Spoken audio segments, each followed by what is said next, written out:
nos enseñó 3 metros sobre el cielo, hay cosas que solo pasan una vez en la vida. Y yo no me consideraba una persona envidiosa hasta que terminé de leer Los Detectives Salvajes de Roberto Bolaño y comenzó a darme mucha envidia la idea de que otras personas puedan leer este libro por primera vez, porque definitivamente provoca esas emociones que solo se sienten una vez en la vida.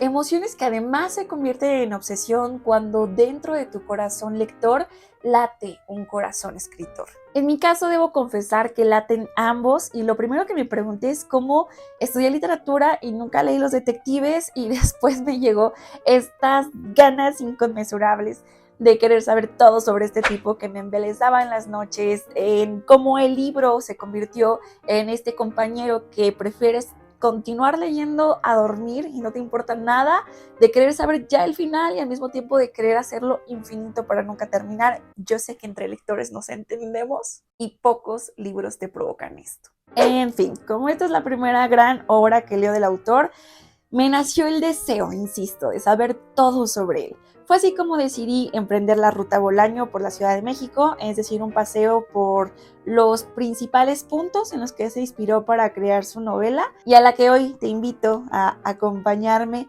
para descubrir más sobre él, más sobre la obra y más sobre un tema que me encanta, que es la polifonía en la literatura. Vamos a la primera locación.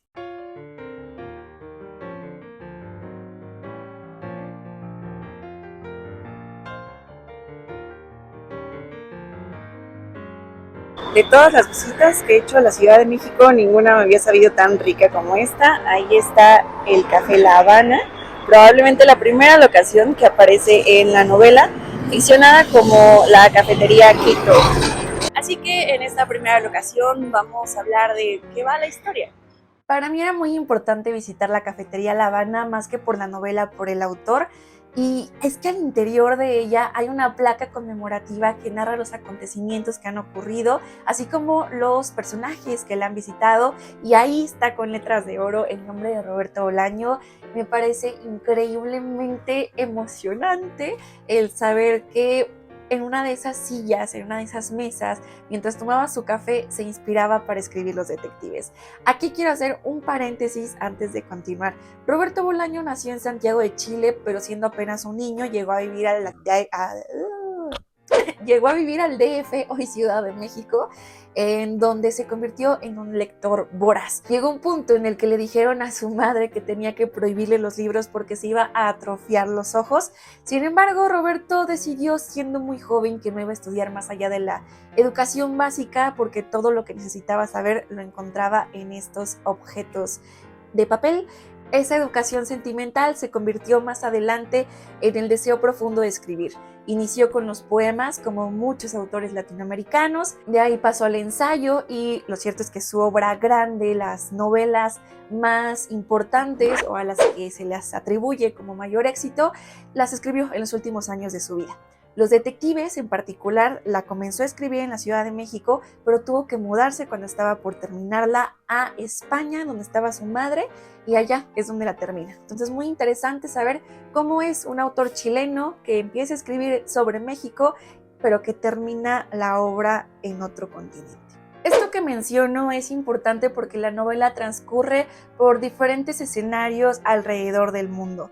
No obstante, tiene como teatro principal las calles nocturnas de la Ciudad de México. Ahora el libro se divide en 3 partes. La primera se llama Mexicanos Perdidos en México y está escrito a modo de diario personal por Juan García Madero, un joven de 17 años que estudia leyes y que dice: yo no quería estudiar derecho sino letras, pero mi tío insistió y al final acabé transigiendo. Soy huérfano, seré abogado. Con esta sentencia nos narra también que acaba de entrar a un grupo de escritura, que es lo que en realidad le llama la atención, dentro de su misma universidad. Y en este taller de escritura es invitado a formar parte del realismo visceral, lo que pretende convertirse en una vanguardia poética que está liderada por 2 jóvenes, Arturo Belano y Ulises Lima, que son los verdaderos protagonistas de este libro. Lo sabroso del asunto, como diría mi padre, es que estos personajes están inspirados en la vida bohemia del autor. Arturo Belano, de hecho, es el alter ego de Roberto Bolaño.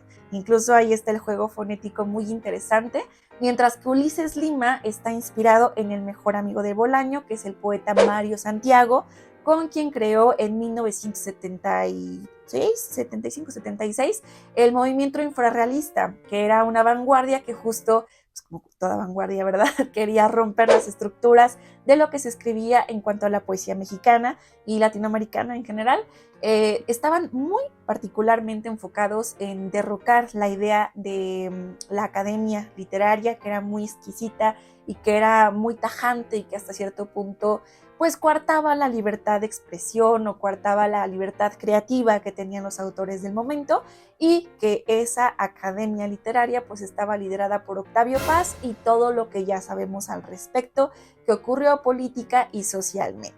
En ese sentido, dentro de los detectives, el movimiento infrarrealista está ficcionado como el movimiento real visceralista, del que muchos jóvenes forman parte, pero lo raro es que muy pocos de ellos tienen talento escriturario, de hecho son contados o es nadie, pero tienen como a una máxima figura del movimiento, que es la poeta Cesárea Tinajero, y es precisamente la búsqueda de esta poeta y de esta precursora del movimiento a quien se encargarán de buscar nuestros detectives salvajes, nuestros personajes, por 20 años narrativos que ocurren dentro del libro. Mientras ocurre esta búsqueda emocional y física por Cesárea, ocurre también la vida. Y es lo que yo llamo esa vida bohemia, justo, el profundizar en cada uno de los temas, en conocer a la mayor cantidad de artistas posibles, el entregarse a las calles, el entregarse a la filosofía, a la literatura, el prefiero comprarme un libro que comprarme un pan, el andar sin un peso en la bolsa, pero con muchas palabras por compartir con las personas con las que se tiene la oportunidad de coincidir, con lo que desafortunadamente también llegan otro tipo de excesos que tienen que ver con las adicciones, con la falta de motivación en la vida, con el sexo desenfrenado y descuidado y con una desaprehensión de valores que al mismo tiempo dan identidad y generan nuevos valores. Y es que sí, todo lo que empieza como comedia invariablemente termina como tragedia. Juan García Madero es el personaje que representa a la academia, es el que todo el tiempo está cuestionando a los integrantes del movimiento y cómo se conforma un soneto, ¿tú te lo sabes? ¿Y qué significa una prosopopeya? ¿Y me puedes decir que es una sinalefa? Todo el tiempo los está cuestionando y los integrantes del movimiento es como relájate un buen, nosotros sentimos la poesía y la vivimos todos los días y demás. Y justo este tipo de debates son muy comunes en la historia y suceden tanto en la cafetería La Habana, que está ficcionalizada como el Café Quito dentro del libro, como en la casa de los Font, de María y Angélica, que son hermanas, ambas integrantes del movimiento, y de Kim, su papá. Y precisamente en la casa de esta familia muy adinerada es donde vamos a hacer nuestra segunda parada de la Ruta Bolaño.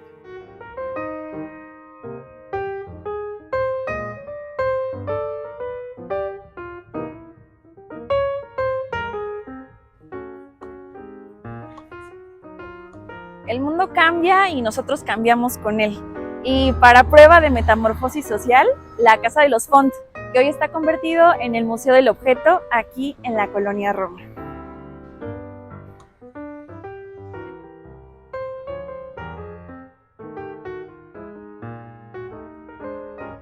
Los Detectives Salvajes tiene su línea cronológica entre 1976 y 1996. Es decir, que ocurren 20 años a lo largo de la vida de estos jóvenes, que ya no son tan jóvenes cuando vemos cómo han crecido, pero lo maravilloso es que permanece algo en ellos y es la amistad. La amistad es el tema principal, el leitmotiv, yo diría, de este libro. Si bien la poesía es alrededor de lo que giran todas las conversaciones y por lo que tiene razón que exista, es la amistad la que conecta a cada uno de los personajes que lo integran. Y aquí sí me voy a poner a llorar porque debo hacer mis 1000 confesiones, quizá como estudiante de letras o quizá como una persona que, insisto, le late por dentro un corazón escritor, que formas parte de talleres literarios y que intentas escribir poesía con tus amigos y que te reúnes en las altas noches, pues sin duda se crean unos vínculos que se terminan siendo inolvidables, pero porque por una u otra cosa, justo por la edad, justo por el tiempo, pues se rompen y es parte de la vida. Me encantó una pequeña charla que tuve con Andy Santos, a quien le mando muchos saludos, en la que ella decía esta famosa frase de que ser joven y no ser rebelde parece una contradicción, y lo cierto es que en nuestra primera veintena creemos que nos podemos comer al mundo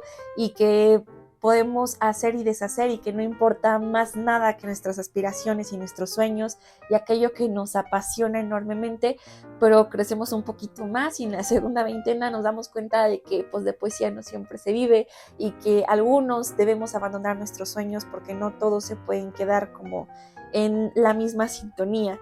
Y justo los real visceralistas no están exentos de crecer. Algunos pueden que terminen sus sueños, otros pueden que los trunquen, otros pueden que ni siquiera inicien en el proceso de cumplirlos. Vamos viendo en cada página cómo los personajes van dejando atrás todo lo que creían y todo lo que ellos soñaban en el futuro en ser como movimiento, porque se dan cuenta que la vida es ya y que las necesidades se presentan cada día y que no puedes vivir todo el tiempo ensimismado en ficciones. Yo personalmente no creo que crecer duela y que ser adultos es perder la capacidad de asombro o perder las ganas de vivir, no necesariamente, sino que, como bien decía Darwin, no sobrevive el más fuerte, sobrevive el más apto.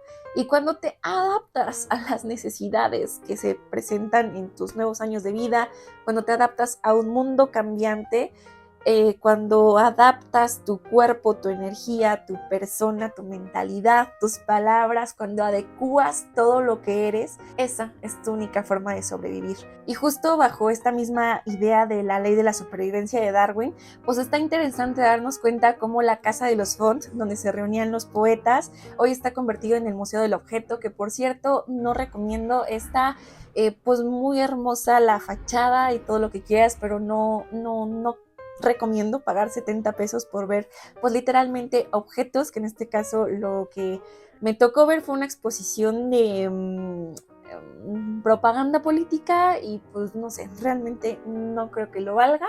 Sin embargo, a un lado de esta esquina donde tendría que estar la casa de los Font, hay un edificio que se parece mucho más a la casa que está ficcionada y que estoy casi segura que es esa a la casa que se refería Bolaño dentro de su ficción, y que hoy alberga las instalaciones o al menos el lugar de venta de la editorial Artes de México, que esa sí recomiendo mucho.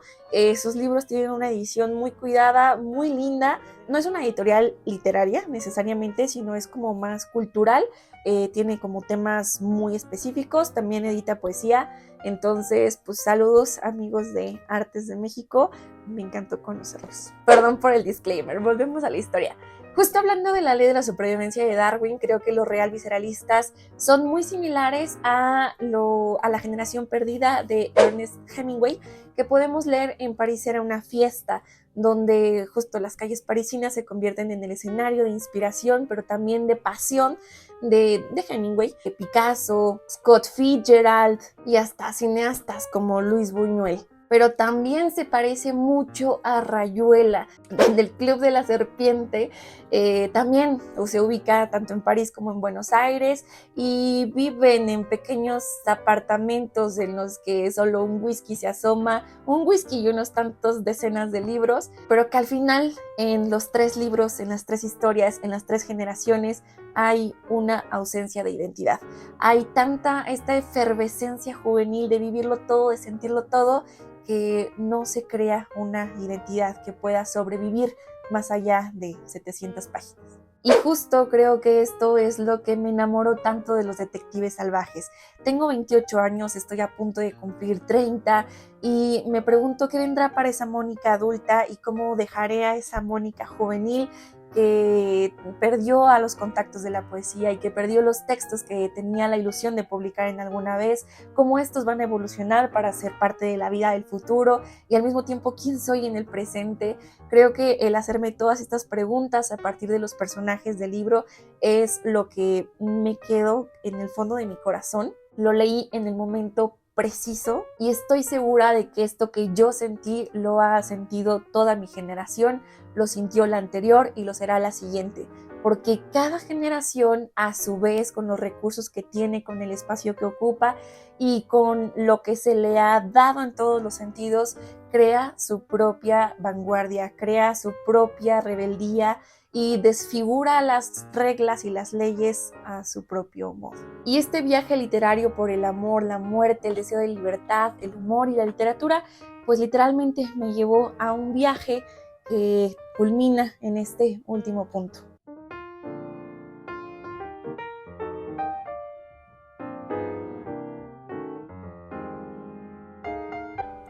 Más que un destino, el Parque España es un ejemplo de la polifonía que hay en la novela, un fenómeno en el que varias voces hablan de una misma historia. La segunda parte del libro está titulada Los detectives salvajes y aquí ya no leemos el diario de Juan García Madero, sino que leemos textos individuales que parecen como la respuesta a una entrevista sobre cuándo, cómo conocieron tanto a Ulises como a Arturo y qué aventuras vivieron con ellas, distintos personajes, amigos, otros poetas, parejas, etcétera. Pero también les preguntan y ellos responden cuándo fue la última vez que los vieron. Entonces, a lo largo de todos estos textos aparecen una veintena de voces escritas y me parece increíble y fascinante cómo es posible que Bolaño le dio vida e identidad a tantas personas en un solo libro, que además eran personalidades realmente muy distintas porque tenían diferentes aspiraciones, vivían en diferentes partes del mundo y obviamente están situados en diferentes épocas. Pero lo que me vuela un poquito más la cabeza, y este sí es un mini spoiler, si no quieres saberlo adelántale 30 segundos, es que nunca escuchamos, o leemos más bien, las voces tanto de Ulises como de Arturo. Todo mundo nos habla de ellos, de sus aventuras, nos citan sus palabras, nos citan su obra, pero ellos jamás se aparecen en el libro. Entonces los conocemos a partir de la polifonía. Para este momento me parece importante recordar que la polifonía fue estudiada por Bakhtin dentro de la lingüística y por supuesto de la teoría literaria, en la que dice que pues este formato es una manifestación de ideologías de muchos textos, pero que no tiene la finalidad de probar un solo punto de vista, sino que aquí hay una extrema libertad con respecto del autor. Y pues sí, no cabe duda, Bolaño seguro tenía sus propias ideas al respecto de la poesía, pero él solito se confrontó a partir de las voces de otros poetas y de otros personajes. Incluso haciendo burla a la academia, incluso haciendo burla a los poetas que se creen poetas pero que no tienen talento, que nunca publicaron nada. Esa confrontación entre el mismo autor a través de las tantas voces, híjole, qué joya. Y otra de las cosas que me gustaría destacar en cuanto a la técnica escrituraria es que esto es como un rayuela. O sea, los detectives puedes entenderla como un juego, porque la tercera y última parte del libro, que está titulada Los desiertos de Sonora, nuevamente nos trae la historia de Juan García Madero y sus diarios en los que acompaña a Arturo y Ulises en esta búsqueda por Cesarea Tinajero. Es decir, tú como lector tienes la oportunidad de leer de la página 1 a las 700 y tantas, o bien puedes leer la primera parte y después la última, porque van seguiditas, están separadas por toda la polifonía de voces de lo que se llama los detectives salvajes, y dentro de los detectives salvajes las muchas historias de estos personajes que aparecen están separadas. Entonces bien podríamos juntar esas historias que vienen separadas de manera lineal, o podemos leerla como nosotros queramos. Este libro, que se convierte en juego literario, no lo había disfrutado en mucho tiempo. Obviamente me quedo con Rayuela, pero los detectives no se quedan atrás. Y bueno, para terminar con esta nostálgica ruta de Bolaño y por supuesto también con el video, quiero dejarte con mi parte favorita del libro, con lo que me quedo, con lo que me va a resonar hasta el final de mis días, porque sí, este libro sí marcó un antes y un después de mi vida. Llegó, insisto, en el momento justo y ojalá que tú también le puedas dar una oportunidad y que también llegue en el momento justo. Pero si ya lo leíste, por favor, escríbeme en los comentarios todo lo que tengas que decir al respecto de los detectives. Hay una literatura para cuando estás aburrido. Abunda. Hay una literatura para cuando estás calmado. Esta es la mejor literatura, creo yo. También hay una literatura para cuando estás triste. Y hay una literatura para cuando estás alegre. Hay una literatura para cuando estás ávido de conocimiento. Y hay una literatura para cuando estás desesperado. Esta última es la que hicieron Ulises Lima y Belano. Grave error, como se verá a continuación. Tomemos, por ejemplo, un lector medio, un tipo tranquilo, culto, de vida más o menos sana, maduro, un hombre que compra libros y revistas de literatura. Bien, ahí está. Ese hombre puede leer aquello que se escribe para cuando estás sereno, para cuando estás calmado, pero también puede leer para otra clase de literatura, con ojo crítico, sin complicaciones absurdas o lamentables, con desapasionamiento. Eso es lo que creo yo. No quiero ofender a nadie. Ahora tomemos al lector desesperado, aquel a quien presumiblemente va dirigida la literatura de los desesperados. ¿Qué es lo que ven? Primero se trata de un lector adolescente o de un adulto inmaduro, acobardado, con los nervios a flor de piel. Es el típico pendejo, perdonen por la expresión, que se suicidaba después de leer a Goethe. Segundo, es un lector limitado. ¿Por qué limitado? Elemental, porque no puede leer más que la literatura desesperada o para desesperados. Tanto monta tanto, un tipo o un engendro capaz de leerse de un tirón en busca del tiempo perdido, por ejemplo, o La montaña mágica, en mi modesta opinión, un paradigma de la literatura tranquila, serena, completa. O si a esas vamos, Los Miserables o Guerra y Paz. Creo que he hablado claro, ¿no? Así les hablé a ellos, les dije, les advertí, los puse en guardia contra los peligros a los que se enfrentaban, igual que hablarle a una piedra. Otros sí, los lectores desesperados son como las minas de oro de California. Más temprano que tarde se acaban. ¿Por qué? Resulta evidente. No se puede vivir desesperado toda una vida. El cuerpo termina doblegándose, el dolor termina haciéndose insoportable. La lucidez escapa en grandes chorros fríos. El lector desesperado acaba por desentenderse de los libros, acaba ineluctablemente convirtiéndose en desesperado a secas. O se cura, y entonces, como parte de su proceso de regeneración, vuelve lentamente, como entre algodones, como bajo la lluvia de píldoras tranquilizantes fundidas, vuelve, digo, a una literatura escrita para lectores serenos, reposados, con la mente bien centrada. Y a eso, amigos míos, se le llama el paso de la adolescencia a la edad adulta. Muchas gracias por estar aquí y nos vemos en la próxima. Oye, ¿te perdiste mi chiste del perro? Seguro es porque no te has suscrito al canal. Pica la ilustración del lado derecho de tu pantalla para hacerlo y quizá algún día te lo cuente. Del lado izquierdo también te dejo un video que seguro te va a gustar. ¡Besitos!